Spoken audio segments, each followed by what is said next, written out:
Out of college, he spent most of his career on the ATP Challenger Tour. Then life changed quickly when he followed up an ATP 250 title on grass with Wimbledon quarterfinal run, climbing into the world's top 30. Does he see himself getting back to those heights? Let's find out. And he's not too bad speaking on camera either. Chris Eubanks, welcome to the Changeover.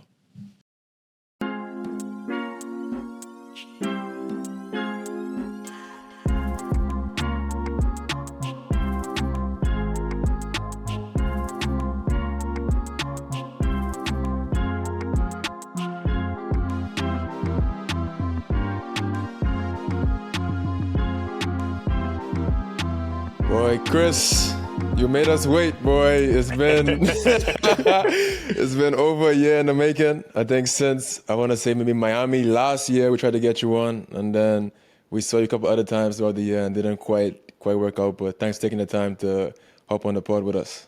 Yeah, it's been a minute. It's been a minute. It's been long, but I'm glad we finally get to do this. You were a tough guy to nail down, boy. It's not. No, but he made the extra effort this time. He's making a big effort now. It's late. Yeah, in that's France, true. That's so- true. so That's true. appreciate That's it. true. It's after true. midnight over there in Paris, so we appreciate the effort. So we Yeah, get no this problem. done. How you feeling about the season so far, man? Current form, just Yeah, I how you mean, feeling? yeah, current form has been in recent weeks has been probably as good as it's been. I started the year pretty well. Felt really good down in Australia, but I always kind of start the year stronger in Australia. There's something about the conditions down there that I typically play well. So I started year okay, Canberra, Melbourne, and then since then it's just kind of been a bit up and down. Had some issues with the body, which are never easy.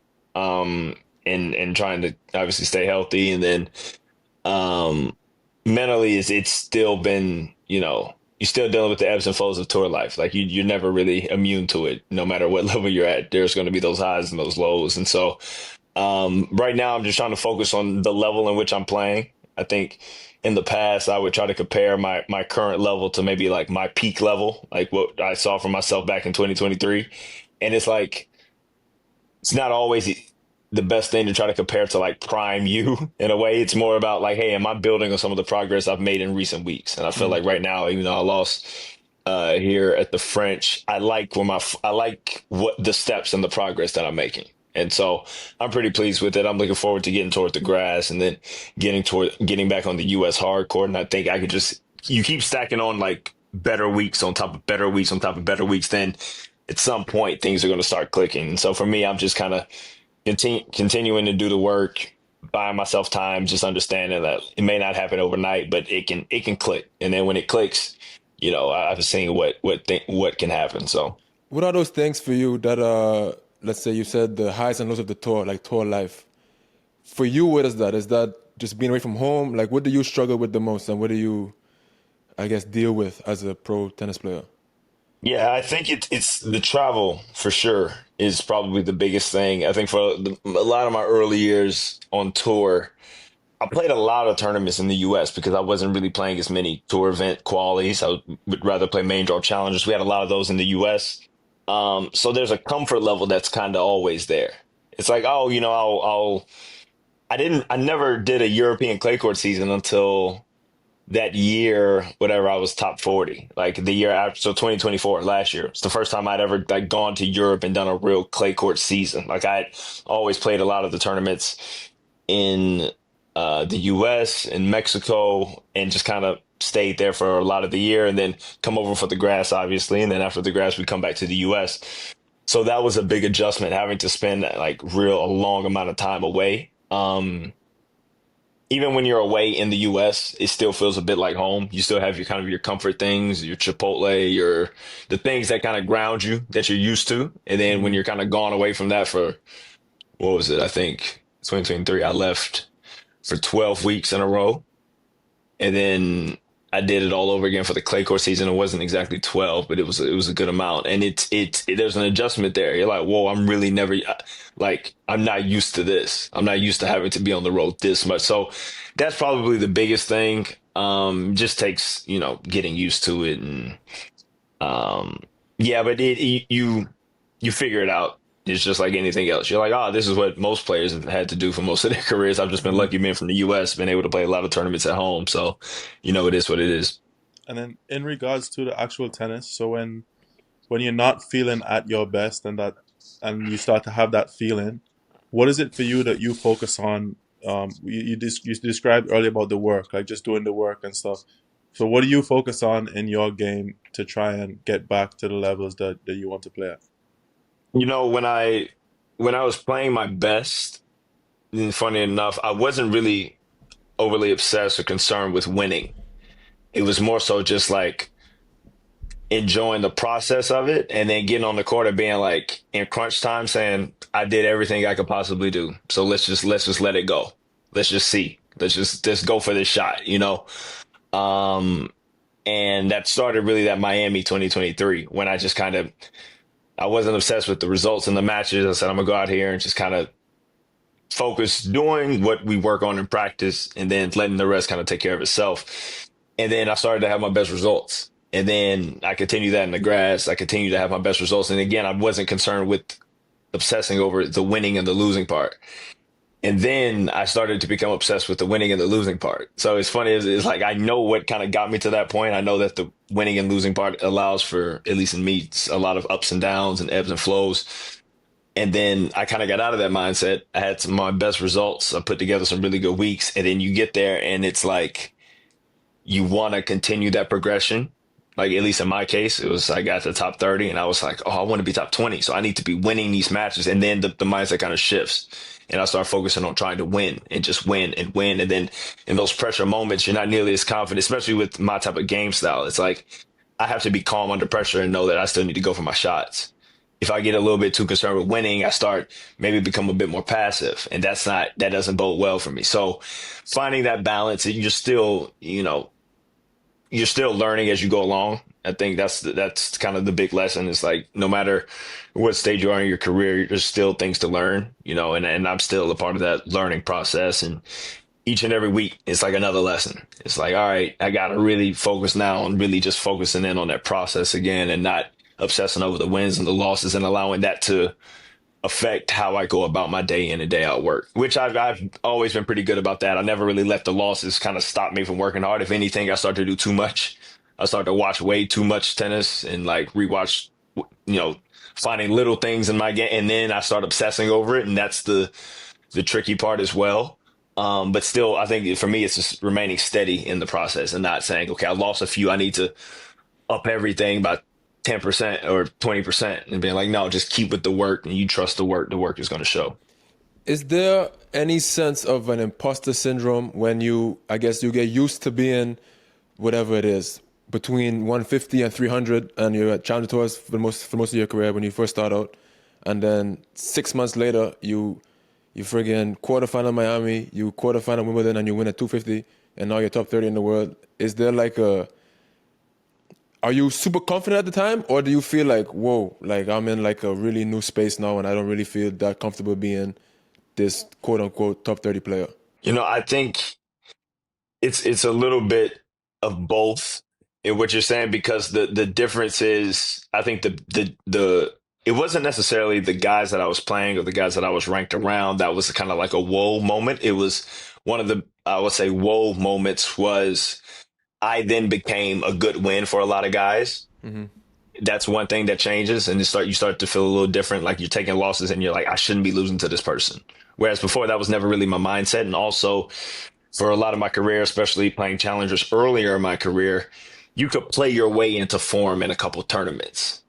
And you could if you played a challenger and you were a top 4 seed, you'd probably be okay. Like to get to that first one, because a lot of times those first rounds are real tricky. And then you kind of play better and better. Once you get top 30 and your main draw of every 1,000, every 250, every 500, there's no real playing your way into form. Like first match is a dude like chomping at the bit to get at you.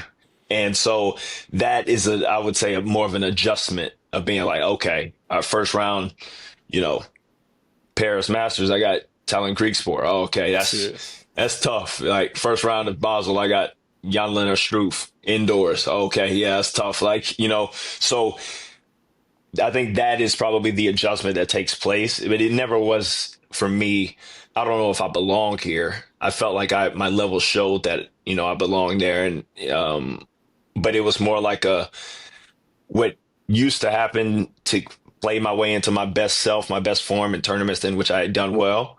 It was a little tougher to do that then because the opponents you're going against are, high level guys.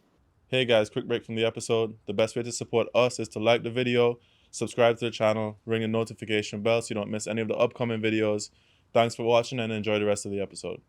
How do you correct it? Is that just like a mindset thing? Is that just like you have to know that you have to be sharp from early? Like what's the adjustment that you can make? Like let's say in the next 6 months you take off again, you find yourself top 50, top 40, top 30. What would you tell yourself then? Like what's the learning experience that you would have, I guess? The lesson to yourself. I just think for one, experience is going to play a big part because it's the second go round. It's like, okay, I've been here before. Like you've been in this situation, you know what to expect. You always think you might know what to expect, but it gets different when you're in it that first time because you think you kind of have especially in that year in 2023, I felt like I was doing all the right stuff and I was like, oh, it's going to come. And then the losing starts to happen more than you're used to. And you're like, huh. And you start to kind of, at least in my case, again, overanalyze and start digging in. Oh, maybe I should do this. I remember, I think in the 23, I decided I wanted to try gut in my mains for like 3 weeks. So I used gut in the mains from Stockholm, Basel, Paris, because I thought like that was going to give me like a few more MPHs on the serve and I could use. And so I was missing balls a little bit long, but I still felt okay about it. And so I started to almost experiment then. And then I think beginning 2024 came. I went back to my old string setup, but I'm still looking for something. I'm like, it's got to be something. The reason I've lost, a few matches in a row. I think the second time going around, it's like, just keep doing the work. Again, going back to not obsessing over the results. I think at that time I allowed the results to kind of get in my head and allowed me to tinker with some things because I like to think about it and be analytical about it and rewatch my matches and yada, yada, yada. I think this time I'd be a lot more calm. It's like, you lost a couple in a row. You'll be fine. Like I lost. I think I lost to Pavel Katov, Stockholm, first round. He went on the final and had in the final against Monfils, I think he was up a set and had break points, love 40 to go up 6-5 in the second to serve for the title. I lost him first round, 6 in the third. And then he goes on, he has a good run, and then I think Basel, I lost to Struve, who's tricky, obviously in those conditions. I lost to Casper in Shanghai, and I lost to Greek Sport in Paris. So these are not bad losses by any stretch of the imagination, but I think starting to get them, I started to kind of overanalyze and saying, oh, that's what the answer is. Or this is what I need. I need to tinker with this or change this. If I could do it all over again, I'd probably just keep everything the same, allow the work to remain consistent, and then kind of live with the results that way. If it ain't broke, don't fix it.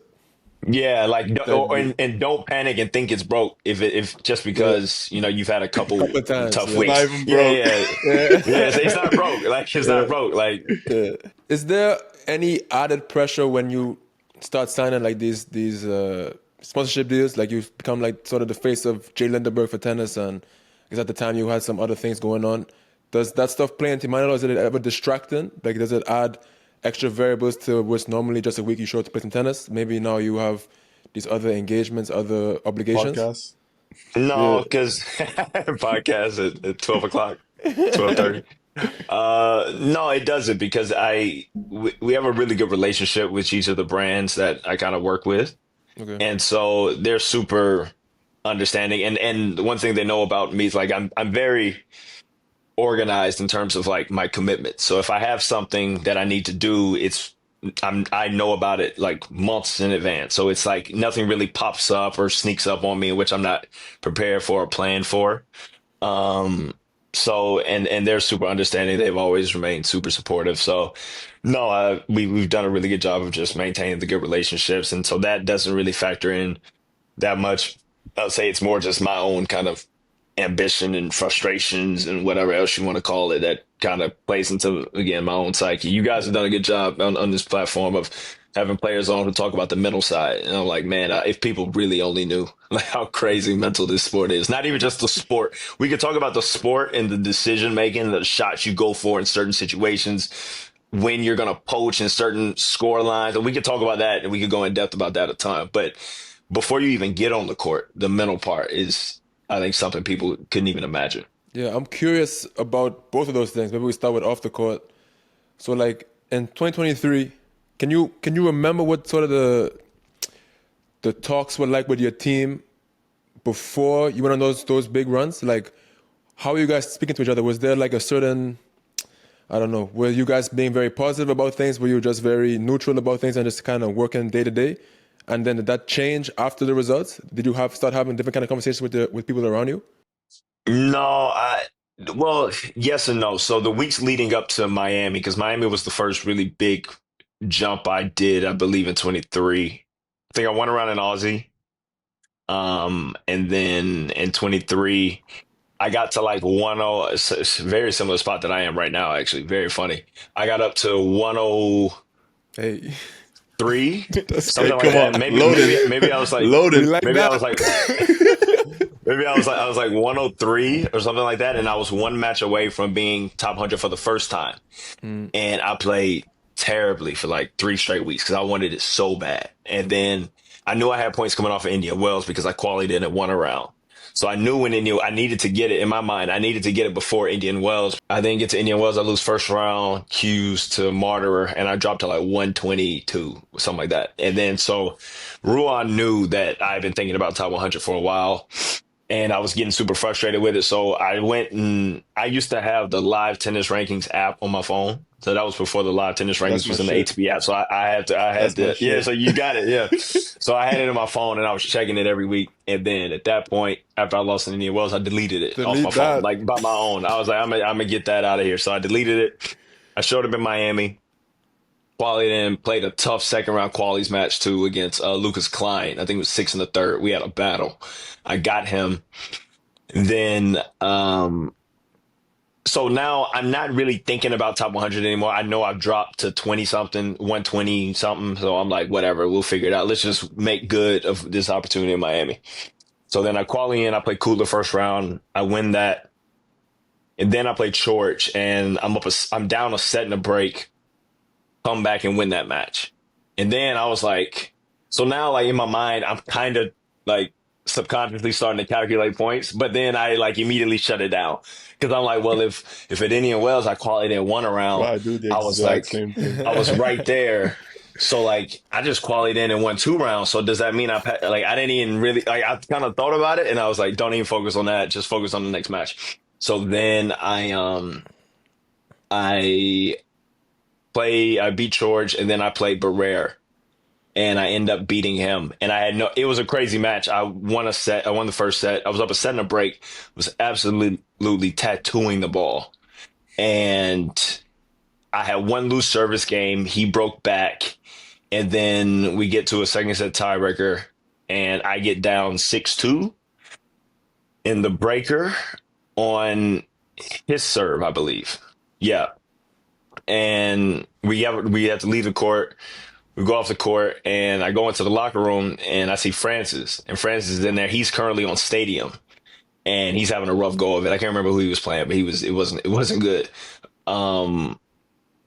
And so he came up to me in the locker room later. He was talking to, I think, his coaching team at the time, and he came up to me. He was like, "So what's your situation? What's your score?" I was like, "Dude, I was tattooing everything. I was up a set in a break. Now I'm down 6-2 in the breaker. Like, I'm just gonna get ready start bracing for a third." And he was like, "Why you worry about a third? Like, get this one. Like, just go win this set." And I was like, yeah. I was like, yeah, you know how I return. Like, we'll see. Like, listen, I mean, 6-2. Like, he goes, "No, man. Like, go out there and like, just get it now. You don't need to worry about a third." So we get out there. We start the match. I get the point at 6-2. And was he serving at 6-2 or was I serving at 6-2? Either way, I got it back. And I got a real fortunate bounce. I think it was 6-4, 6-5. He was serving. I made a return. I think he went T forehand. I went right back at him, and he shanked the forehand up, missed it long. And at that point, changing sides, I was like, oh, I might be able to get this here. So I got a little pep in my step. I'm changing sides. I end up winning the tiebreaker 8-6 or 9-7, something like that. And I was so shocked that I just came back and won it. So like my hand, I'm like completely dumbfounded. I'm like, I cannot believe that I just won this match. And then afterwards, Ruan goes, hey, and just so you know, that was the match for top 100. And then I started bawling. I was crying. I had never felt like that on the tennis court in my life. I think I seen that video maybe. Yeah, probably. It was late. It was late. Yeah. It was like barely anybody watching. Yeah. And he told me that, and I went over and I hugged him. And then so at that point, I'm like, wow, I don't know exactly what my ranking is, but I know I'm top 100. That's pretty cool. So then I go on like Manarino in the 4th round, play really well, get him, and then I lose to Medvedev in the quarters. So that was like the first kind of jump. It was like boom. And then I think I ended that at 85. Mallorca comes. Things just started to happen. I couldn't even describe it. Got Mickelson first round, Ben second round, started getting on a good roll. And then at this point, honestly, I don't even think I've looked at a ranking. I don't know what my current ranking is at that point. I'm just like out there swinging. I am completely carefree about what the result is. I'm taking my chances. I'm having fun competing. I am just in a space that I have yet recreated in terms of like mental like tranquility on a court. Like it was unbelievable. And then obviously take that title in Mallorca. And because Wimbledon was right after it, I just stayed in the same mental space. It was literally like I won Mallorca, crazy. Never thought I'd win a 250. And then I had to play Thiago Monteiro first round like 2 days later. And I was like, all right, like, you know, let's just go out here, keep doing the same thing. Like, I didn't really know the draw. I remember that. I remember I was in Mallorca when the draw was being made for Wimbledon, and I was watching it on YouTube because it was like live stream. So I'm watching it, and I'm just waiting for my name. And there's a few names, like, obviously when the big dog names come up, you get a little tight. You sit there, you're like, oh, am I Novak Djokovic? Okay, cool. Like, you're looking for it. And then it came up, I believe, Thiago's name. It was like Nori, somebody, I think it was Montero, and then myself. You say yes. When I saw that, I was like, okay, all right, let's see. Like, could have been a lot worse. Unseeded, could have been a lot worse. And so, mind you, I'm still like in the semis of Mallorca, whatever's going on. So like, I still got a match to play, but it's just I was so carefree, like it didn't matter. I was like, I knew I had, I think, Rinderknecht in the semis. And so I wasn't like overlooking him by any stretch, but I was curious. It was like, oh, the draw's being made. Let me just watch it. And then so once my name came up, I turned it off. I didn't know after Nori, I didn't know who was next. So it literally was like, I came into the locker room or I go to the gym to cool down after the Nori match. And I asked Ruan, I go, who do I have now? He was like, Chris O'Connell. Okay. All right. And then we get through that one. I come to him. I go, who do I have now? He was like, Tsitsipas.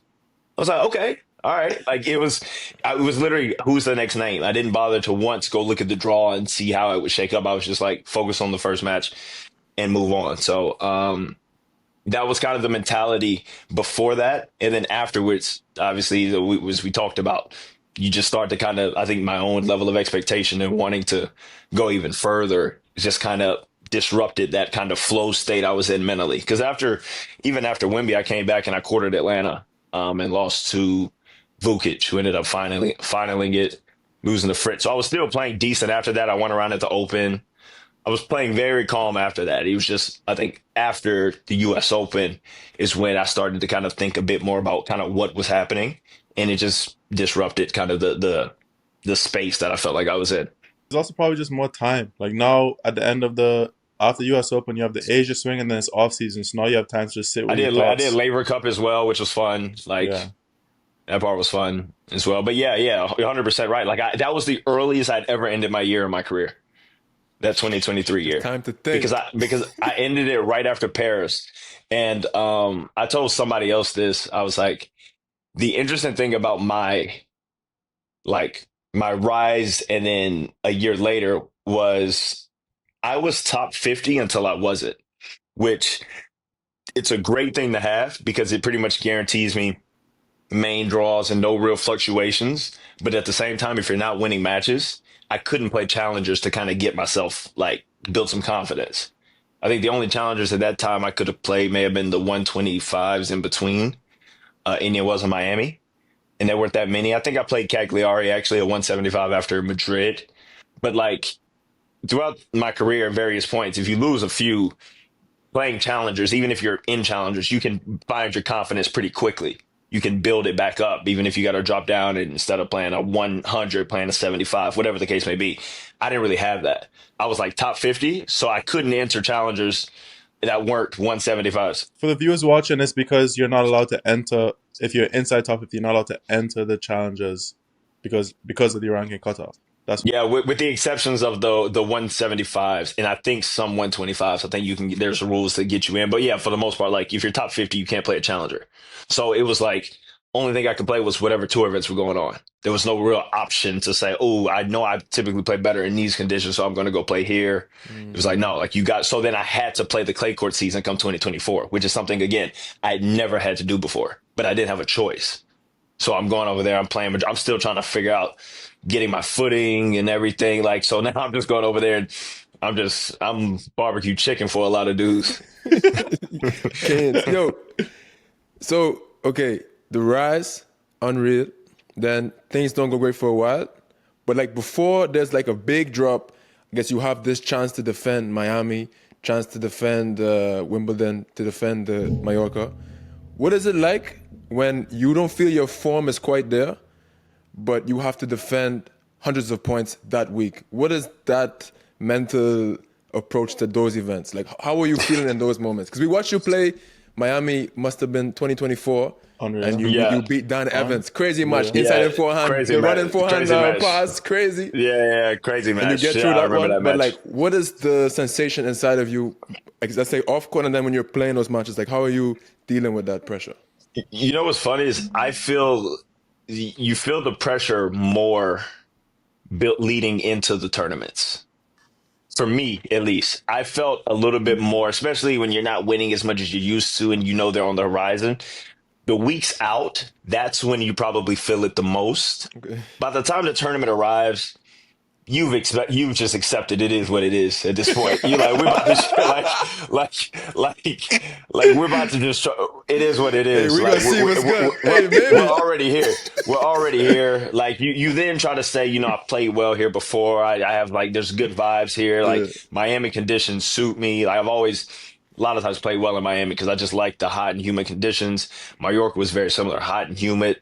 So like you're going back to places in which you have good energy for one. And you're kind of at a point you're like, all right, let's just roll the balls out and go. But when it's the weeks leading up to it, it's the weeks in which you haven't won a few matches and then maybe you get a good draw some week, like 3 weeks out, and you don't play well for whatever reason. Maybe your body's a little achy or you just get beat straight up. Those are the ones you're thinking in your mind is very easy to say, oh, that was a good opportunity. I got these points coming up. By the time you arrive at the tournament, you're like, hey, we're about to just let it rip. Like, at least that's kind of how I looked at it. You know how you have the live ranking app? Have you calculated where you would drop to already? If it doesn't go well or no? No. Okay. No, we haven't. I've learned from that mistake. Okay. That just does nothing but psych you out. I've actually learned from that one. Okay. Well, I don't have the live ranking app on my phone anymore. I've done that, but in my defense, it's because I play doubles and I'm studying the cutoffs for challenges. Yeah. So yours is different. Yours is different. You have to. Like these last like 6 weeks, I lost, I think maybe 60 points, maybe 75 points. No, I don't remember exactly how much, but like, I don't want to go and tell someone, hey, let's sign up for this tournament, knowing at the time I'm like 220, but then in 3 weeks, I'm going to be 260, you know? Like, I'm just kind of studying like the drop-off weeks. You gotta know the numbers. Like, luckily, I'm kind of in a spot where like, I kind of know what tournaments I'm going to play and what tournaments I get into. Yeah. And so I'm even like, I usually do my own entries and stuff for tournaments. I'm even at a point now where I'll just let my coaches handle it. I'm just like, I'm not even going to log into Players Zone. I don't need to know who's in the tournament. I'm going to just try to focus on myself. I'm going to focus on my training.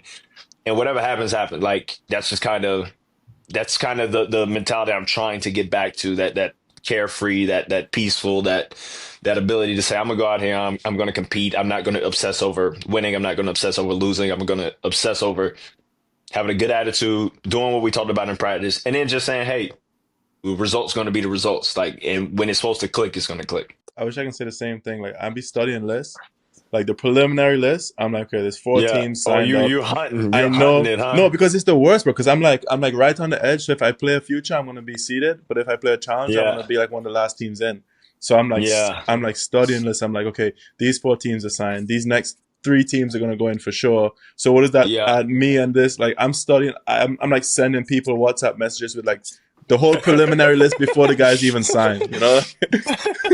Yo, I'm curious about your game style. I remember you were talking about kind of before you went on your run as well. You were watching, I think, Felix play somewhere, and you started like focus on not missing wide. Yeah.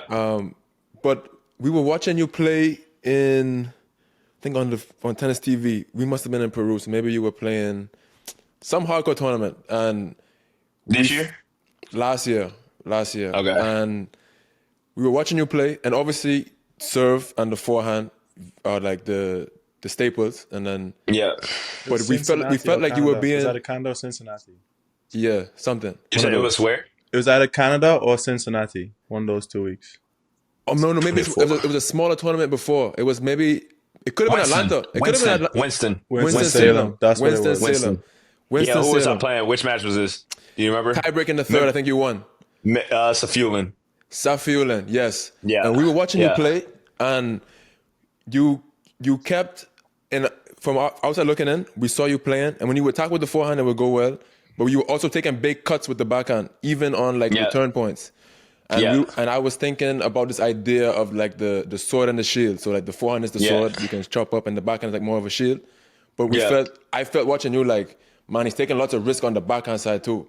And then a couple points at the end there where you actually went to the chip backhand, he missed. I threw something in there. He missed a couple just routine forehands. Yeah, exactly. Yeah.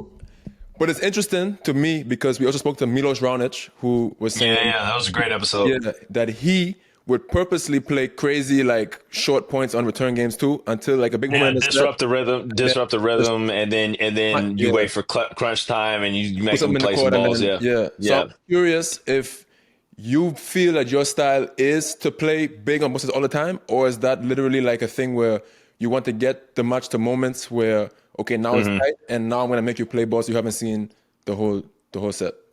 See, that right there is the biggest challenge within my game in particularly, but a lot of players with big games. It's how much pressure do we apply on our own serve versus how much pressure do we allow our opponents to feel when they're serving based on how we return. So when Milos was explaining like how he would go about it, is a lot of coaches have kind of used Pete as that example. And I know he's talked about how Pete was an idol of his, but Pete could just you'd fly through service games on Pete. And then all of a sudden at 4-all, he throws a nasty chip in there.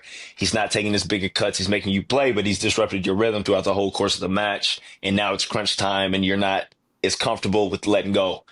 I think at times in certain conditions that against certain opponents, that's a style that I've played pretty well doing and implementing. I think that style, at least for me, has a bit more volatility though, has a bit more ups and downs. And I know that going into it, Milos should probably say the same thing. Like you have a bit more of the ups and downs because there's going to be days in which I'm serving really well and taking those cuts on returns. You don't think anything about it because you're saying, I know he's not breaking me. Mm-hmm. So you just have that much confidence in your serving.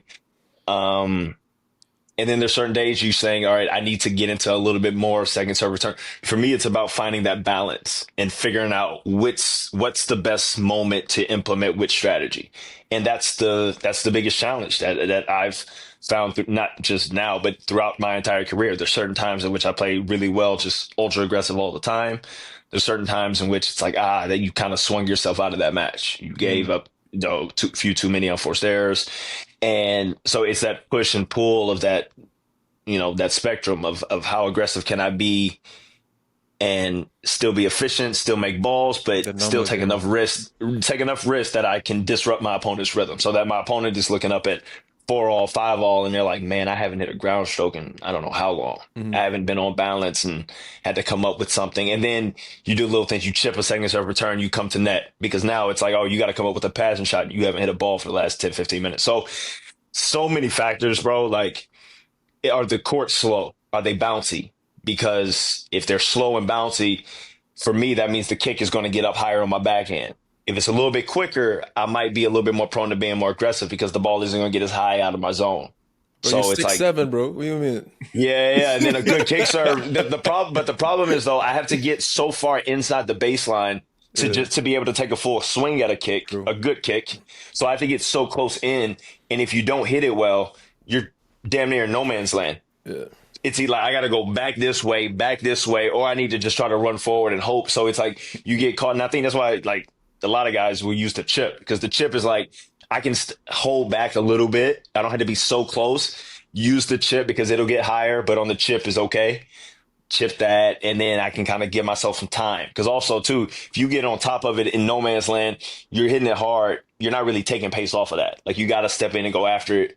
So sometimes you hit it hard, you go right back at the person, they redirect, and now you're running backwards at it. So all of that plays a part. I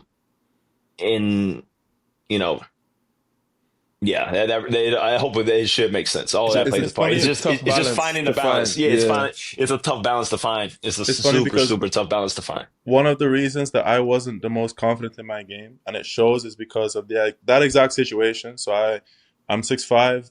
Like, I like to play aggressive, forehand come in and stuff. Bro. Come on, man. I'm 6'5", and I would think about it, but in the other way. I'm the one that's fearful of playing a bad game at 5'4", 5'all", 5'6". Like, I'm the one fearful of myself getting broken. You can disrupt your own rhythm. I've done that before. My first Grand Slam match I won, I was up 2-0. Serve, and it was up a break in the third against Pedro Martinez, and I pretty much was half like just being super aggressive. So like I was just not trying to let him hit balls at all on his service games. And by the time it came time for me to serve for the match, I had no rhythm and I was tight. I got broken at like 15. But the two return games I had before that, I was like, okay, I got the break. I'm gonna just take cuts, step around, make miss. Like, it's just, I would hold again. He's serving, make miss. When you could say, hey, just lock in here for the first 2 points, see how he responds. He may give you a easy first ball error, and then you're up love 15. Like, it's a balance, man. It's so tough to find the balance, and it's something that, I'm still working on. You guys know, Jody, you would know. You just said it. Like, it's that balance is the toughest thing to find. When you find it though, and you're able to you're pushing at the right time, you're pulling back at the right time. Like, tennis just seems so easy. Do you think that that's why you had those runs? I remember after the Tsitsipas match on the court, you were saying something to the effect of tennis, you don't have to play well all the time. It's just certain moments.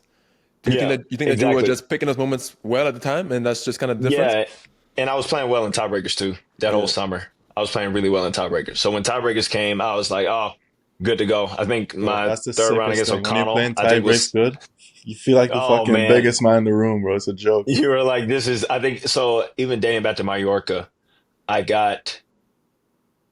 actually lost a breaker to Mickelson in the first round. I think I got Ben 6 in the third. I think I got Lloyd Harris 6 in the third. I think I got Rinderknecht 6-6. Then I got O'Connell 6-6 in the third round. Like, I was winning a ton of tiebreakers. So anytime it went to a tiebreaker, I was like, I'm good. And then I had the one against Medvedev at 2-1. I didn't get that one. And then it was 6-1 fifth set over. You're top 50 till you're not. Well, yeah. You had, I guess, those two runs ended with Medvedev against Miami and Wimbledon there. Yeah. What is the issue for you playing prime Medvedev, especially your style? Because you would think your style might lend well to playing someone like him as he returns so far back. But how was he able to sort of, I guess, disrupt you? Yeah, so on hard court, his movement is a lot better. He moves a joke on a hard court. Like, it's just his ability to defend. And I think what people a lot of times don't understand about, like, how deep Daniil stands on a return, especially on second serve return, but even first serve. On grass, what I was able to do a lot of times was use a serve and volley. And I would just go, because of how deep he was, I'd catch the first volley and I would just go short in the service box a lot. And so, because I knew on a grass court, the ball isn't going to bounce that much. So if I could just make solid contact and just not let it get too much air, it's going to die. And so I'm literally cutting the serve. I'm getting in, and I'm just like reading it, and I'm just saying I just need to touch it and just dead it. And so I was able to do that pretty well. On a hard court, it's not that easy because he has better footing. If you go wide and he has solid footing, the amount of angle that you have to cover. They always say, like, follow the ball when you're serving and volleying. Well, if I'm in the deuce side and Daniil is so far back and I hit a really good slider wide, he's running to it like a running forehand, and he can pretty much hit it almost in front of him, and it's curling down the line. And if you have to shade that to cover that, because it's going to be out all the way until it's in. It's like you top 50 until you're not. Yeah. Like it goes outside the alley, into the alley, into the alley. It's out, and then it's in. So if you're serving and volleying on that, you got to commit to getting it while it's out in your head. If you go slice wide in the deuce and he's hitting a running forehand, you're like, I have to hit this knowing it's out. Now I have the whole court. Whole court is open. But if I pop it up just a little bit, or I don't stick it, he's full. The moment he makes contact, he's full sprint in open court.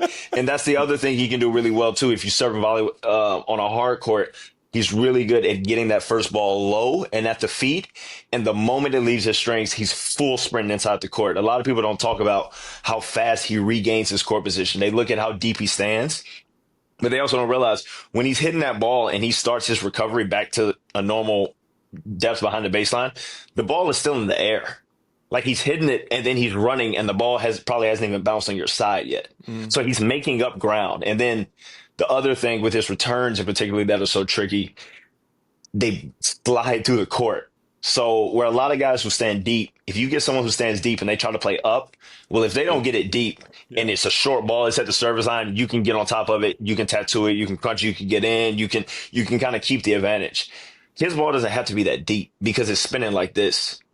And so it's like, even if it lands at the service line, it hits and it just kind of shoots up. Like that's not a comfortable ball. Yeah. Yes, it's not a comfortable ball to be like, I'm just going to rip it open court and come in. Because it's like the ball just kind of picks up speed. So because of how deep he stands there, he's really good at neutralizing the point, getting the serve back, and then starting at like a baseline point. After that, the guy's 6'7", whatever he is. He has a world-class backhand. When he's playing well, he's serving a joke. So he's dialing up holds in 60 seconds. And then on your serve, you're having to work every single, because you're not getting free points. That's the other thing. Because of how deep he's standing, you're not going to get one of these, oh, I'll just kick it heavy and get it out of his zone, and then he might get a shank. Like some guys who like to stand close, you can get away with, if I really go after this kick, I can get it up and away, and they'll just give me a free miss. Daniil, it's like you see him so far back. You're like, all right, well, I'm not about to really try to risk it. Like, there's no point in really trying to really do something crazy on the kick. Let me just get it in there. He slides it right up the middle, and now you're starting kind of on the back foot, and now he's regained court possession. So it's just, the guy is so good at resetting points. He's so good at controlling tempo as well. And that I just talked about only his returning and off of the serve, but he's so good at controlling tempo even in rallies. If you inject pace and he wants to slow it down, he'll just dead it. So then, like in my case, especially on the backhand side, like I'll crunch a forehand inside out. I don't know how. He just gets out there and just like sends it back almost like it's a dead ball. So like if I'm being aggressive and I'm in an aggressive mindset, I like crunch one to the corner. He like floats it where I can crunch another one, floats it, crunch another one. And now I'm like, okay, I need to press. I need to try to get in on one. He sees it, dipper at the feet, 2-shot pass. And he's so good at it, he can do it over and over and over again. He can just bait you in the middle of the rally. He can just bait you. Like it's like it's very interesting. Like guys who've done well against him can use variety and also pretty comfortable. Like Grigor, I think, has done pretty well against him because he can use a short slice, draw him up inside the court, and then sting you to a corner and then come to net. Grigor's really good around the net, so he can kind of disrupt. But if you let Daniil just get comfortable, that side, it's tough, man. It's just, the guy's so good, especially when he's serving well, man. It's like certain days, it's like it's unfair. Brother, you should do a commentary. Funny guy. You're a funny guy. Camera battery. I don't know why the camera's overheated. Okay. Just give me like 2 minutes. Because I left y'all waiting too long. Yeah, this motherfucker. I'm stringing up my racket using my Pro Stringer. I've had this machine for 4 or 5 years now. The Pro Stringer is a portable stringing machine It's very durable. It's accurate. I never have any issues with the tension being incorrect and stuff. It's easy for me to know what to expect from the racket. And we at the Changeover actually have a partnership with Pro Stringers. If you'd like to go and purchase one, you can go to the website and you get to save $100 off a brand new Pro Stringer when you use our discount code Changeover in the checkout. So if you're interested in a portable stringing device, I highly recommend this machine. Saves a lot of money in stringing fees. And like I said, I take it everywhere I go and string all of my rackets on this machine. Located in South Florida, Access Tennis is in the ideal location for training and competition. There are groups available for all levels of players, from young juniors to top ITF, D1, and pro players like Jody and myself. Access had a big part in the development of players like Cooper Williams, Ben Wilworth, Liam Draxler, and more. Access also has UTR match play certification. Visit accesstennis.com/contact for more information. All right, little battery issue. But I am curious about this. It's a little off topic, but still on topic. Before the Medvedev match, it's like pre-match tennis TV or tennis channel maybe, and you're there with Jamie Foxx, right? Yeah. They're making a bit of a spectacle out of it. Like, Because it's Foxx. How do you feel about that? Like, before the biggest match of your life at the time, you got Jamie Foxx there, who I'm sure you're cool with, but it's like a thing. They've made it like the cameras are there. He's making noise. Like, it's your time. All this shit. Like, how do you focus before playing Medvedev? You gotta deal with all that. Dude, I was just honored that he came. Okay. Like he literally flew in to like come watch the match. Like he was really pumped, and so he hit me. I think he might have been coming to Miami anyway, but something happened where he was able to adjust it so that he could come to the match. And that morning, he was like, "Man, proud of you. Like, I want to come. Like, who I need to talk to?" I was like, just tell me how many people, and I'll make sure you're good. So he told me, and then I went to the Miami office, the like ticket office. I was like, "Hey, Jamie Foxx is wanting to come and he wants to see if he can get a couple passes." They were like, "Oh, really? Oh, Chris, don't worry about it. We'll take care of it." They were so cool about it. So I'm in the match and it's like 2-1 and he's not there. Like, I'm not really focused on it at that point. I done what I text him saying, "Hey, I left your tickets. Like, you're all good. I'll see you there." And so it's like 2-1 and, we sit down at the changeover. And I see him walk into like the big soft cushy seats, like security, like escorting him to like a row of seats right there. And then next thing I know, I hear "Blame It on the Alcohol." The DJ turns on "Blame It on the Alcohol," and the camera shows him sitting in the chair. So I'm sitting here and I'm like, "Oh man, that's pretty cool." Like that was pretty much it. Like that was just kind of weird. I didn't think that much about it. Then we had a rain delay, and we left the court maybe like 3-2 or something like that. Rain delay came and I was walking off the court, but I wanted to say something to him. I was going to go to the locker room, but I wanted to be like, "Hey, Fox, just say what's up." So I went over, I said something, and then he started up. And when he started up, the cameras were loving it. He was super. I was like, no. I went and I told him, I was like, "Hey, I'm going to change and I'll come back." And then, because I think the rain delay was like 30 minutes. So I changed the locker room, I came back. And then that's when I think the camera started, when he was like, "Chris, who?" But like, it was like all of 3 minutes where I was just kind of like, saying, "Hey, thanks for coming," chopping it up with him. And then I went back to doing what I had to do. And then I went back out there, and Daniil, first point, he had been standing with his heels at the wall, and I've been kind of okay in managing it. And then like first point, come out in the rain delay, miss the first serve, second serve, he's like toes on top of the baseline. I'm like, I ain't playing for this. Like I spent time obsessing over him playing deep, because I was like, all right, what do I need to do to still be effective, and yada yada. I didn't think he would readjust his return, but his second serve, he's like inside the baseline return from first game back, and then he broke me, and then after that it was tough. Bro, how much does the AI analytics stuff come into your pre-match preparations these days? So you said the AI stuff. Like, what do you like? Are you I don't saying know, just like the stats, like the tennis IQ analytics, stats? all that stuff, like anything? So like, that I do use analytics. Yeah, I do use analytics. It's not that big of a deal. It just gives me like a sense of tendencies. All I'm looking for is tendencies. because if I can sneak 1 point on return, or I can sneak one passing shot that you like to go, that I knew you like to go when I'm coming forward, if I can sneak one of those at the right time, that can be the difference between winning and losing. If they sent me that, on big points, you like to serve at this spot, and I sit on it and I get a good first serve return, boom, it was worth it. Because I sat on it, I leaned on it, I trusted it. But other than that, I don't use it for too much. I just like to see tendencies, because I think we all have certain tendencies or things we like to do under pressure. Some of it can change on the day. And so you also got to be willing to kind of go against it. And if you're noticing you're getting beat by the same serve on every big point, one of those times you might just have to sit on that one, even if it's against what the scouting report. So you got instincts, you figure it out. But for me, it's nice to have it, to just be able to look at certain tendencies of players. But I don't obsess over it. Okay, cool. And commentary now. So you've done well enough to, I guess, some tennis channel stuff, and now you're working with TNT at the French.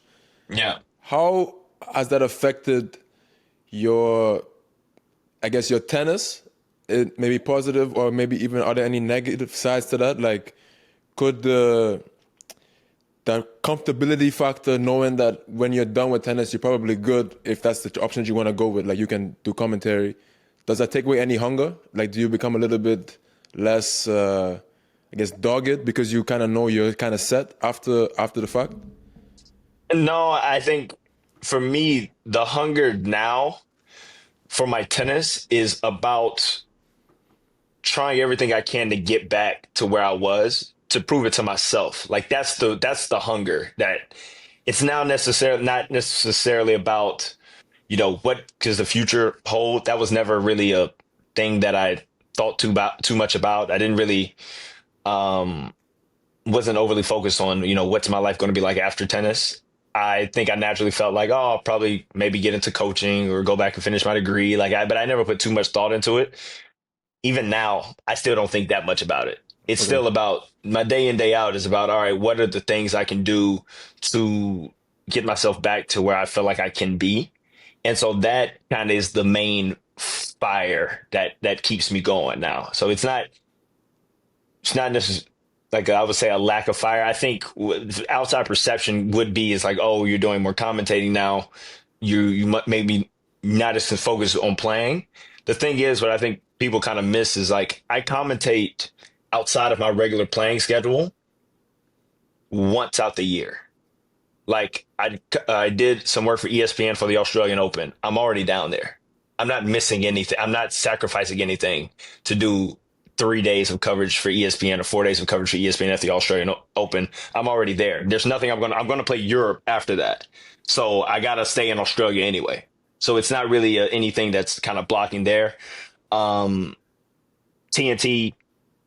came about, and I'm going to play qualies here. Obviously, I'm planning on or wanted to qualify, and knowing that I would still be here for those, 1 to 2 to 3 weeks, that's still a week in which I'm already here. Maybe you could look at it and say, all right, I'm not playing the first grass court challenger, but there's also a time in which I felt myself in the past get so consumed with just playing to play. Just every single week I need to play.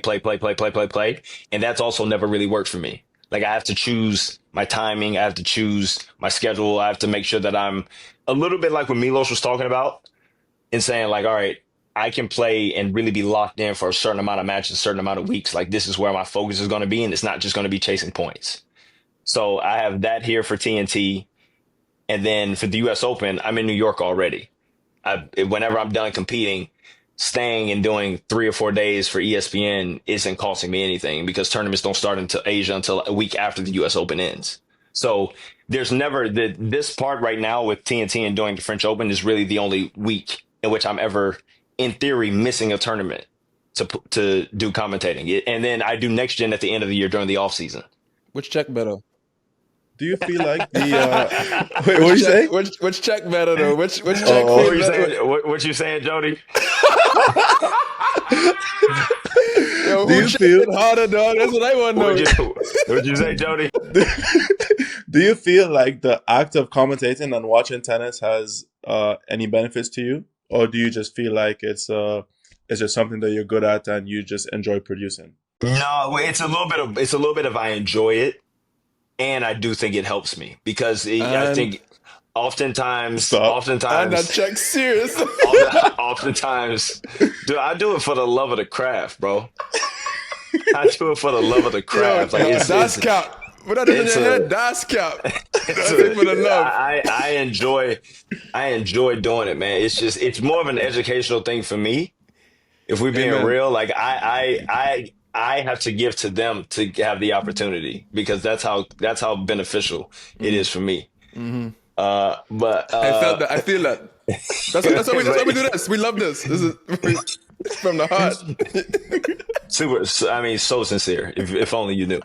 But I think a lot of times, especially I'm somebody who follows tennis a lot. I watch a lot of tennis, but I just like a lot of tennis fans will get caught up in the wanting to watch the highlights, wanting to watch the big points, and not watching the momentum swings and the shifts of every single point. And when you're watching a match for every single point, you see certain things that I think you subconsciously start to save into your own memory bank. Now, whether or not you use them or not is a totally separate issue, but you'll notice things like players will come out after they've broken and get down love 15 a lot, maybe even a love 30. If they get down to love 15, you'll see them go to the towel box and try to slow things down. They don't just let it kind of get away from them quickly. And I'll have a tendency of, if a service game isn't going well, I'm quick to try to correct it. I'll like, give me the balls quick. Let me get the balls from the ball kid. Let's go. I know I'll just hit an ace right here. I missed the first serve. We got, heavy kick, first ball forehand crunch. Oh, I missed love 30.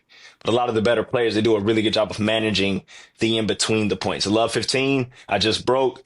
I played a good point or I double faulted. Let me slow things down. Let me get, and then execute a first serve, execute an unreturnable, whatever the case is, and they can kind of reset it. They do a really good job of that. And that's something you get when you're doing commentating because you're calling an entire match beginning to end. So I'm not really taking technical cues from certain players, but it's like those type of things. How are they managing these big moments? They just had love 40, didn't get it. Now they got another break point of that out. Like, are they going to try to be aggressive again? Because aggression kind of gave them a couple of errors, whatever. Like just how they manage it and how they play the big points. I think that's the thing that I enjoy kind of watching and talking about the most. And can you kind of break down to people what that is like for you? So, like you were telling us before the podcast, when you're there now after you've lost, kind of how do you structure your days so that you aren't losing time as a pro athlete while also exploring this other option? Yeah, well, every network that I've ever worked with understands that I'm still a player. They understand that the playing portion will come first. So like when I'm playing in a tournament and I'm supposed to work it, until I'm out of the competition, I'm not a part of anything related to the broadcast side. I don't do any type of production meetings. I don't do any. It's like I'm focused on playing. And then whenever that's over, I will still prioritize my training around the broadcast schedule. So for instance, if I'm going to call a match that's going to be first on, like say 11 a.m., well, I'm probably going to do my training that evening. I'll finish calling my match, say I go 11 to 3. Then we're either in the gym or on court by 6. And it's the same thing even when I'm doing next gen out in LA during the off season. Sometimes we have to be in studio at 2 a.m. Well, I'll go 2 to 6 and then I'll do 7 o'clock at UCLA and I'm on court 7 to 9 with Fuck like sleep. the UCLA assistant coach. And then I'll go back and go to sleep. Fuck that whoop. I don't need that recovery score. We need that. I ain't worried about the Hey, that's the truth. I need that fulfillment. I need that fulfillment and that passion from highlighting the ATP's newest stars at next gen. No. I enjoy the following the ATP Tour next gen. It's about giving back, bro. This sport has given me so much. It's the least I can do is to Hey, Justin, Justin, I believe him for one. The world of the future. I fully believe you as well. That's right. Thank you, Jody. believe. This should just be me and you. Go ahead, Jody. What else you got? Like I said, from 2 to 6 and then 7 to 10 on court. Get the But so it'll be the same. So like, and if I'm calling a match later in the evening, I'll get up here in Paris. I'll do my gym session at 7 a.m. I'm on court 7 to 8, maybe 8:30, and then I get to on court 8:30 to 11. and I get it all in the front end, and then I'll have a break, and then I go in if I have to call a match by or do anything by 3 or 4 p.m. Then that's when I do that. But everything is fixed. I know it's either going to be I'm on the front end of the day working for broadcast, or I'm on the back end of the day. Tennis will be opposite that each day. And now that you've done it for a little bit and you've had some experiences some weeks doing this, is it something that you can see yourself doing after tennis? Have you put any thoughts into that at all? Not really. I'm kind of just letting this. Well, I don't know why Justin is laughing. I don't know why. I don't know what's so funny. Just do this. Just cover his part of the screen. Just cover the answer is very clear, bro. Just cover. And the reason. What's that? What are you talking about? I think the answer is that you love tennis, and what better way to back? I love giving back and giving back and giving, because we all know that there have not always been the best commentary behind matches at times, and you have a great tennis brain. Say that. You wouldn't say that either, right? Why wouldn't you say that? What are you talking about? There have been phenomenal broadcasters that have laid the groundwork, bro. Like, come on. This is the thing. He's a disrespectful person. Just his nature. You know? The thing is, I watch y'all episodes just to be trying to get people caught up. I've seen him multiple times where he does little stuff trying to get people caught up. Exactly. And it's unnecessary. I've been avoiding y'all for the past year because I've seen Justin start getting messy. Right. Justin be getting messy. Justin be getting messy, bro. I like that. Anyway. Yo, Justin, let's get messy then. Let's get messy. Come on. Hey. Oh, so a big part of your job is research, because unlike us who give opinions and have no facts, you are actually on national, international TV, so you can't just be spewing opinions without any facts. So we want to learn from you today about some of the ITIA, some of the doping, the PTPA stuff, because I'm sure you're well read and well researched on these topics. Okay. So where should we start? For me personally, I don't even I am interested in the PTPA stuff, but what I am more interested in is the cases with the different athletes. So how is it, I guess, the ITIA or WADA or whoever the authorities are in those situations determine the length of punishments for the type of what's the word? Offense. Offense that they have. Yeah. That's my biggest, that's what I'm curious about the most. All right. So if a player tests positive of something, suspensions are going to start most times. Again, I don't speak for the ITIA, but I know enough to be able to say a lot kind of pretty confidently. So you test positive, most times the suspensions will start with 4 years. That's the standard. You have 2 years for having something in your system, and then you have 2 years for it being intentional. Most times the suspensions in which you see are under 24 months because it's pretty clear that most times when players are testing positive, they're not doing this intentionally. This isn't like an actual, you deliberately tried to do that most times. So they automatically go down to about 24 months. And then after that, you can either be found to have no fault, no negligence, which in most cases is completely absolved, which means I think this is when it starts to get wordy. So the definition of no fault, no negligence, and I'm paraphrasing it, is something about the athlete did not know and could not have known, even with the exercise of utmost caution, that they were taking or being administered a prohibited substance. So it's kind of pretty much there's nothing you could have known or done more to prevent this from entering your body. When you have no significant fault or negligence, that means that you have to bear some level of responsibility. And that means it can't go from that 24 months to 0. You have to do some bit of time. The difference in that time will be the difference in the facts of the case.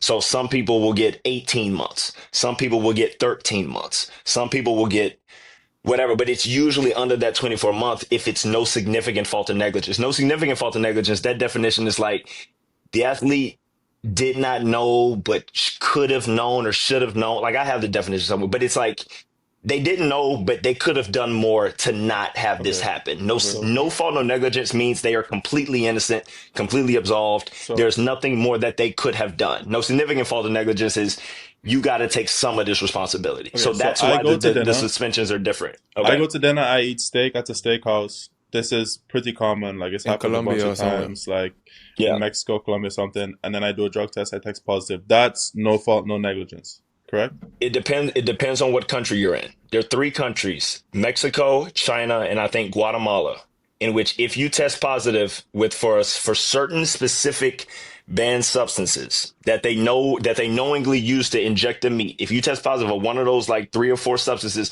in China, in Mexico, or in Guatemala At a certain during a threshold. tournament, at a certain threshold Okay. during a tournament on an in-competition sample, they're going to throw it out.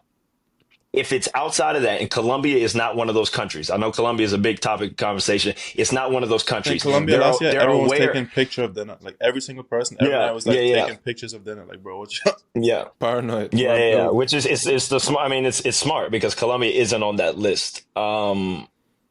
But yeah, it's like they know that it happens in Colombia, but for some reason they haven't put Colombia on the list. So that's why it's like China, Mexico, and Guatemala. It's those countries. So if you're outside of those countries and you test positive, there's like a risk there. But again, that's when the facts of it. So if you were to test positive of something at a tournament in Colombia, that's when the facts of the threshold. What was it? Was it one of the banned subs that they know can be found in meat? And then they figure it out.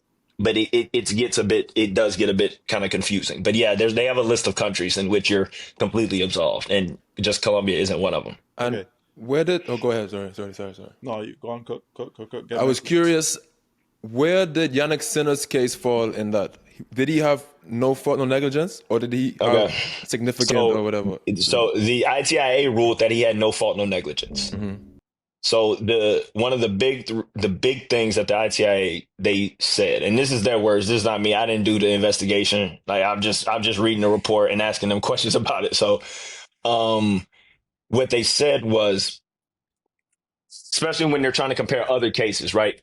So what they told me was when an athlete takes something, whether it's a supplement, whether it's a protein, whether it's whatever, they take something from a member of their team per se, and they put it in their body, or they just take something in general and they put it in their body. They are they're knowingly taking on some level of risk, because I'm putting this pill, what that I think is whatever it is supposed to be. And so I'm doing this knowingly. What they said was Sinner's case was, it was applied to his body unbeknownst to him, because he went into the treatment room to get treatment. He wasn't concerned about the cut. He apparently, in the report, he said he asked, "Are you doing something about it?" He's like, "Yeah, I'm treating it." He's like, "All right, cool." And he proceeds to get treatment. He's not making the conscious choice that there's a band that I'm putting something in my body. He thinks he's just doing regular massage. So they said that is what makes Sinner's case so unique and unlike any of the other cases people try to compare, because the other cases are usually a contaminated supplement, a contaminated food, something that's contaminated, which means it's something that you knowingly put into your body.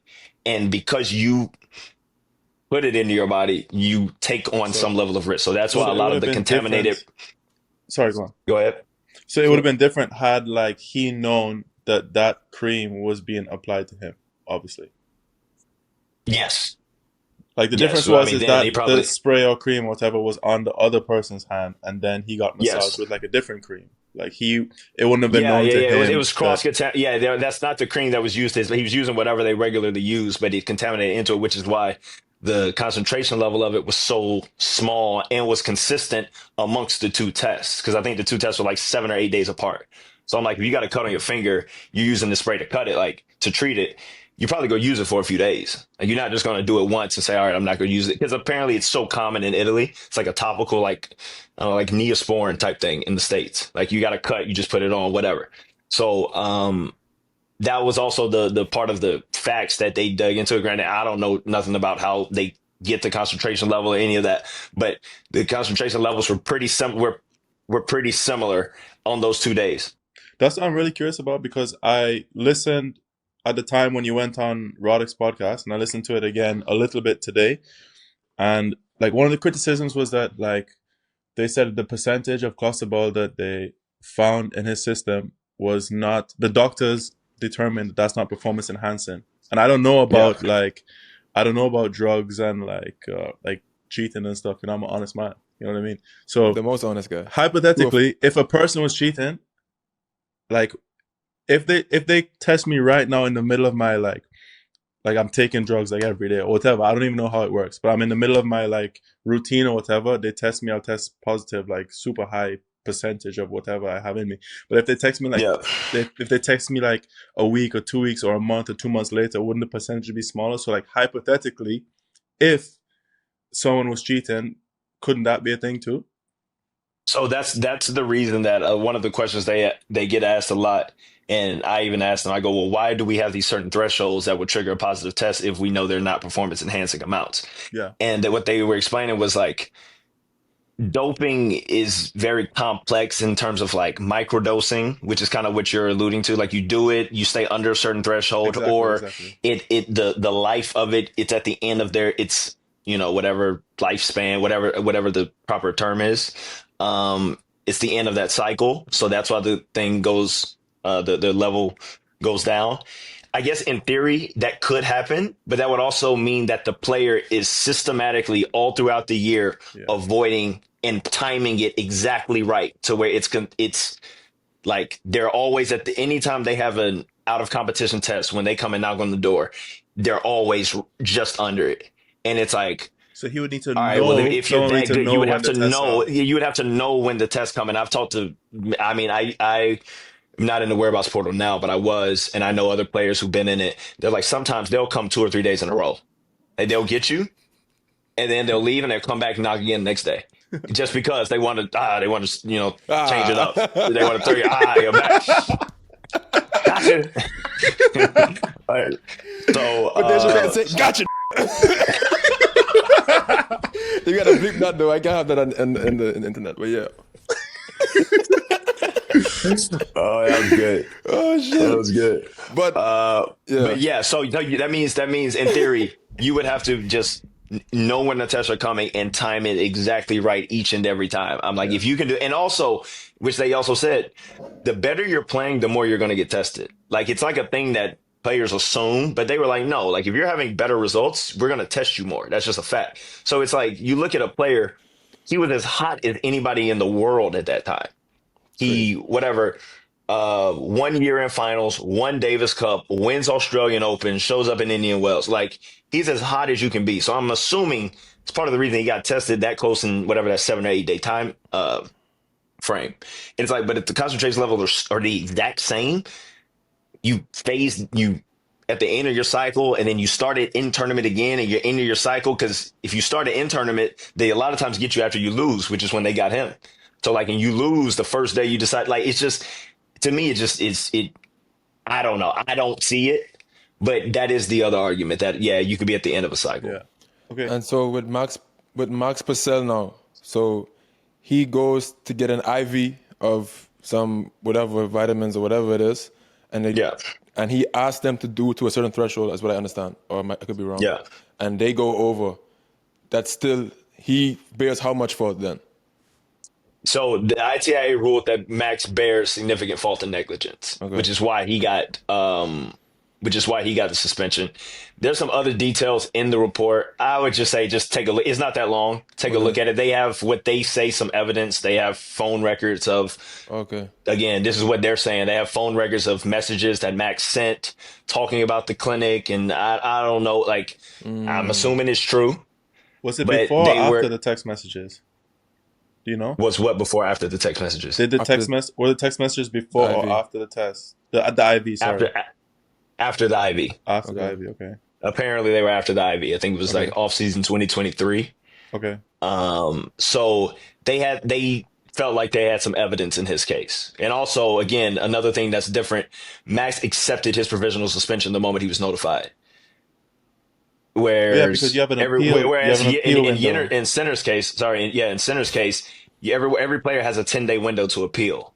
Center was able to appeal, and that's the other process that doesn't get talked about. Like, a lot of people were very confused of why didn't we find out, and this has never happened before. It's like, it's 100% right. It's never happened before. The rules are there, though. The rules are in the rule book. Every player who's notified when they get that first positive test that they have, that they're going to be provisionally suspended, they have a 10-day window to appeal it and get it lifted if they can prove to what they call a chair, which is like a person who presides over it, that There's like one of four criteria you have to meet. One of them is the case will likely be found to have no fault, no negligence. Another one is you have to prove immediately that it was contaminated. And there's like two other things that if you can do this in a 10-day window, it won't come out until after the final decision. And that's exactly what happened. So you can, the moment you're notified, if you can prove definitively to their satisfaction that this is likely going to be no fault, no negligence, they won't announce it publicly. They will lift the provisional suspension, allow you to play. Now, you're still going through the trial. Like, you're still having to go through this case and everything, but the public doesn't know. And apparently that's a decision that tennis decided to do. So the tennis governing bodies decided to come together and say, hey, other sports don't announce their provisional suspension. We want to be transparent, so we're going to announce them, but we're going to give 10 days before we announce it. And in that 10 day, if you can prove and get it lifted, then is my background moving? Yeah. Right. If you can prove and get it lifted, then they'll just finish having the trial and figure out what happened. And then the moment the final decision is announced, that's what goes public. Which is why we didn't find out until after Cincinnati, because I believe the trial was still going on during Cincinnati. And then they released the decision on Monday after Cincinnati. And that was when we found out. And then that's when there was a lot of confusion. But the other thing is they don't really educate players on what's the proper procedures for a positive test. We're just taught on ways to not test positive. Like I don't know if you guys have had to sit through it, but they always tell you, look for the Certified for Sport, look for the NSF on your proteins or your supplements or your vitamins. Like, that's what they tell you. They give you a lot of information on how to not test positive. But then there's no real understanding of what is the procedure if you test positive. In my experience, you will look at players who tested positive. You will look at their case and say, so-and-so got 14 months for testing positive for this. All right, I guess that's just kind of the rule. I guess that's kind of how it works. Oh, this person tested positive for this and they were out for longer. I guess that's how it works. But like, not even understanding the difference between, there's a different level of responsibility if you take a contaminated supplement versus a contaminated medicine versus a contaminated vitamin. Like, they're all different criteria. Contaminated vitamin is like the lowest one. Contaminated supplement is the next one. Contaminated medicine is the highest. Like, it's almost like, if you're taking medicine, you're assuming there's no way in the world this is contaminated. Like, so you've kind of done your due diligence if it's medicine per se. That's how Iga's case was. Melatonin is considered medicine in Poland, so it wasn't a supplement. So because she bought what she thought was medicine, there's less responsibility on the player because you're assuming that the manufacturer of this medicine isn't going to contaminate it. Mm-hmm. If you're getting a supplement, it's a little risky sometimes. If you're getting a vitamin, it's a little risky. So it's like there's different level of responsibility depending on what it is in the system. And so all of these are nuances that we didn't know before the center case, but I think now more people are starting to understand. Do you think tennis is clean? I've seen you guys have this conversation a little bit. Yeah. I think that I need to see proof of some like grand conspiracy that all these top guys are doping and they're just allowed to get away with it. Like, I need to see something. I need to see something that'll make me be like, okay, I don't just look at like, oh man, look at that guy went for 2-3 back-to-back matches for 4.5 hours. Got to be juicing. Like, I don't, that's just me. I don't jump that far, that fast. I need to see something that makes me kind of start to question it. I would say that I could see, if I were to say tennis is or players are doping, I would just say, like a lot of people, I think TUEs probably get abused. But at the same time, I'm also a person who goes, I'm not a medical doctor. So I have no right to go to somebody and tell them that what a medical doctor said they need, they don't need. It's kind of like does it probably get abused? Yeah, I'm sure. But I don't have the background or the knowledge to say definitively, you don't need this thing that a doctor said you need. I'm just like, all right. I mean, sure. Okay. I guess maybe you need it. Like, I don't know. But I just kind of try to focus on me. But it's like like back in the day when marijuana was illegal and people like, and they was like, you can get medical marijuana and you go in and make an excuse and they give you medical marijuana. It's like that same argument with the TUEs. I think it's like you can go into a doctor and say you have these concentration issues and it's an exemption, by the way. People listening, you can get like a medical therapeutic use exemption. Yeah, exactly. So I just think that the process, maybe in that situation, is pretty. I don't know if it's loose because I agree with you. See, the thing is, again, I don't even know what the process is to qualify for a TUE. So again, I can't even speak on and say that oh, it's too easy to get a TUE because I've never looked into how easy it is. Yeah, Like, I that's don't my know. So it's like, that's my assumption. So I could be wrong actually, but that's, I guess, the assumption that I have made in yeah, from like the rumors that are spread around the yeah. like the locker room talk, you know. Yeah. I mean, I hear it, but again, I always go back to like I need a little something. Like I need something besides like this is crazy, this isn't normal. Like give me something that you really think is a reason as to why, besides just I don't think it's possible or I think it's like not real. I'm like I don't think it's natural. Like it's just me. I find more peace that way. Yeah, If I don't have any proof of like something, I'm not about to rack my brain and swear that it's something that it very well could not be. You know, so it's like. And it's If also they not are, really they your are, like, responsibility either. yeah, exactly. So I'm like, whoever's coming on the other side of the net, they're ready to play. I'm ready to play. Like, let's play. Like, if they need something to get going, then go ahead. I would ask you about Adderall, but you said try to get people caught up, so I'm gonna leave it. I'm gonna leave Then it you alone. messy, bro. I'm Golly, you messy. You messy. I'm gonna leave it alone, dog. I'm gonna leave it alone. Hey, Yo, man, I don't know nothing. I don't know nothing about nobody, bro. that is not my chilling. business. You know, I cars? am Who's chilling, stealing? bro. Who's stealing I, cars? I focus on my team. I focus on my own self. I be having tunnel vision when I'm in. I don't be listening. I be having my headphones on. You should see me, bro. I don't and talk to nobody. commentary. You know what I mean? Yeah, And just because for the love of the game, giving back to the people. giving you know back what I mean? to the kids. Brother, I think it's time we do a little bit of competition. How you feel about that? Speaking of All love, right. game, So we got trivia, Quizlet. We're gonna go first Quizlet. to three correct answers. I'm gonna read a question out. When you think you know the answer, you will shout it out. If you shout out and All you're right. wrong, Jody can rebut. You guys can both answer one more time. And then if you get it both wrong, get it wrong twice, we go to the next question. First to three, we'll have a winner. fucking All right. lock in. Question number 1. Who am I? 4 single slams, career high number 1, played with Babolat, 200 backhand, woman, from Belgium. Cam Clijsters. Cam Clijsters is correct. 1-0 Eubanks. Bro, we... That was too easy. Yeah, I mean, you had me for a minute because there were a couple names that were about to come out. I was like, the moment I heard Babylon, I was like, okay, Garbine Muguruza, how many slams she have? Oh my God, this guy's I was locked. like, Caroline doesn't have 4. I was Encyclopedia, like, bro. it's crazy. The first name that popped in my mind was Garbine Muguruza when I heard Babylon. Bro, I'm cute. Actually, sorry, this is crazy that I didn't ask this earlier, but you asked Kim about the grass stuff, right? She helped you with the grass. Yeah.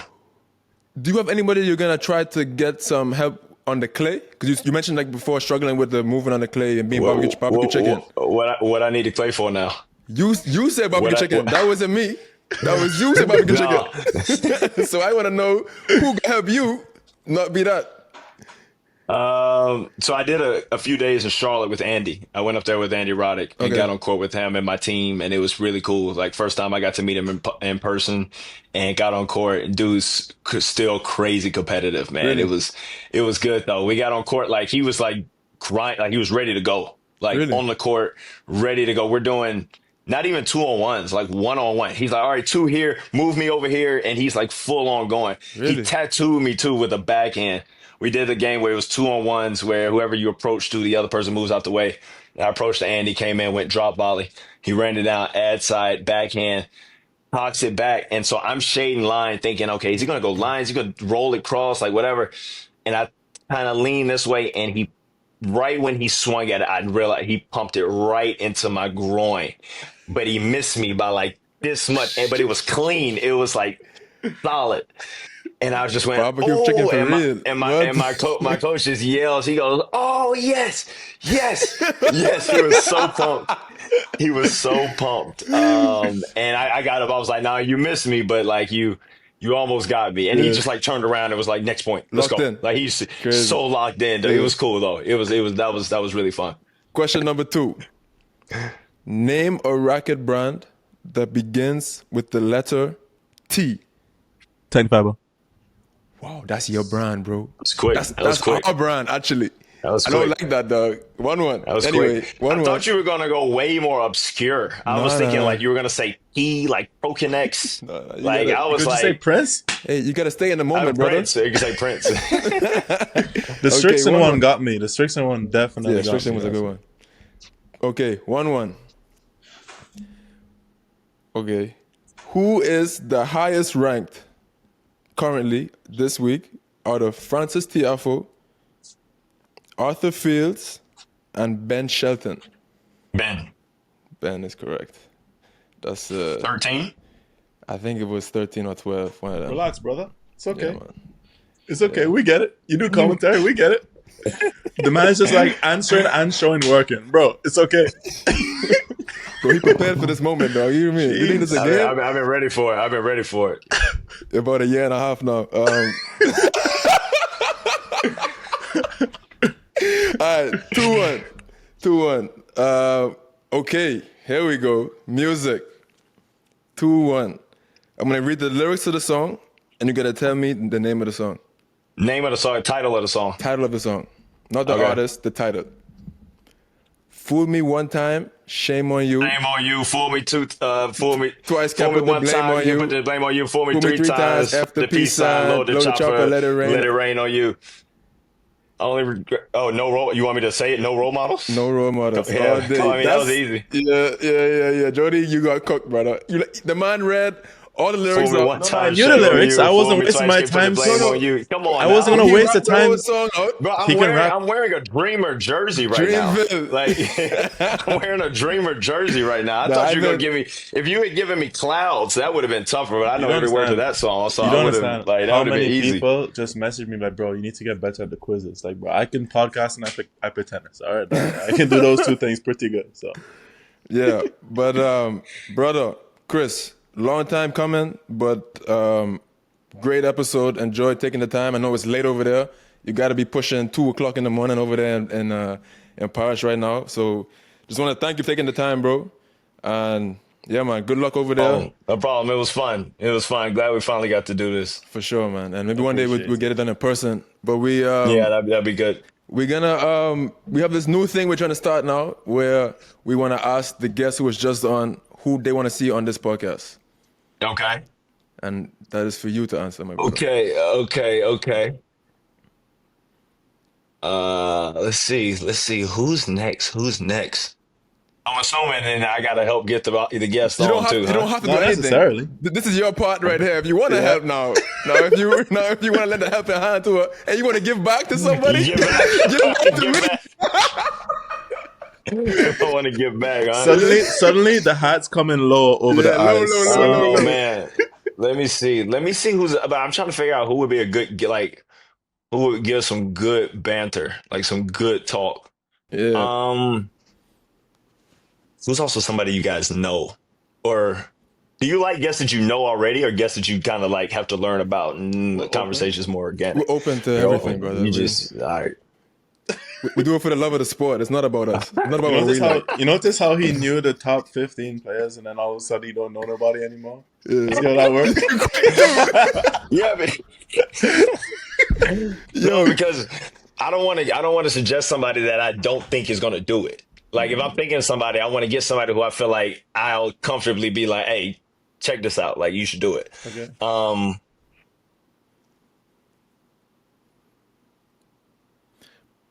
I'd love to see you guys get DY on it. DY. Donald Young. Donald Young. Oh, really? That would be interesting, actually. There's a lot of D's got some He stories, must have man. stories. He has He to must have D's a got lot some of stories. stories. Okay. D's Bro. got some stories, man. D's. Bro, he was And like also the what he's GOAT doing when now, he what was he's young. doing now. Man, what? At 15 years old, he winning US Open and things like that. Orange Bowl. One Kalamazoo, bro. He was beating dudes getting ready to go to college at 15. He was Crazy. it wasn't like he was a big 15-year-old. Little It wasn't man, like he was yeah. like he was a small 15-year-old. And I would ask him all the time, I'm like, bro, like, how did you counter like their power? Like, how are you able to, bro? Man, I roll one, I slice one, I give him variety, I serve him volley, I just did a little bit of everything, you know. And like, I was quick, had good hands. Like, it's just like, all right, but tell me, what did you do? Like, he was so gifted, man. And the guy, like, Donald played probably the biggest impact on me, like even becoming a pro. And also what he's doing now in pickleball is like pretty cool. But I would say Donald's probably like the person. I think y'all got some really good from his junior days to his days on tour. Like Donald's got some good stuff. Okay, For sure, audience, man. if you're watching still this part of the podcast, comment down below if you want to see Donald Young. Come on the podcast and join us for an episode. So, all right, people, and we will talk on the next Changeover. Love.